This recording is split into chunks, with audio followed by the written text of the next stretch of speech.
Qizlarjonlar, bir onaxonimiz SMS yozibdilar. Tovonim og'riydi, uy sharoitida treshlarim bor oyoqlarimda deb yozibdilar. Hozir u kishi uchun, tovonlari uchun maska olaman.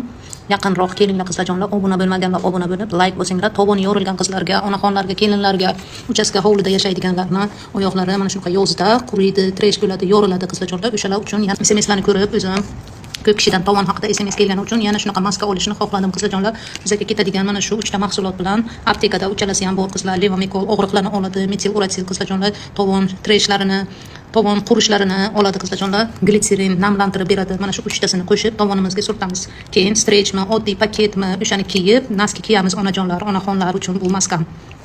Qani o'zi endi tayyorlashni ko'rsataman, yaqinroq kelinglar. Qani onajonlar, yaqin kelinglar, onaxonlar uchun bu maskam. Faqat qizlarjonlar deysiz, onajonlar ham tenglar deb yozibdilar bittalari. Mana onajonlarimizni tovonlari, bilasizlar, qarilikda onalarimizni oyog'i og'riydi, tovon og'risa yomon qizlarjonlar. Mana shu maskani onajonlaringizga surtib ko'rsatinglar qizlar mana. Tayyorlab har kecha qilsangizlar bo'ladi onaxonlar sizlar uchun maska. Mana bu glitserin ham zo'r narsa, namlantirib beradi.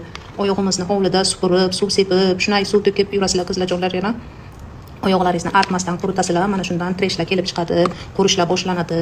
Mana shu 3 ta mahsulotni ishlatib, aptechkalaringizga olib qo'ysangizlar, har kun kechasi vanichkadan keyin surtib, oyoqlaringizga yuvmaysizlar. Salofan paketini surtib, naskilaringizni kiysangizlar onaxonlarga uchun bu eng yaxshi natija beradi qizlar.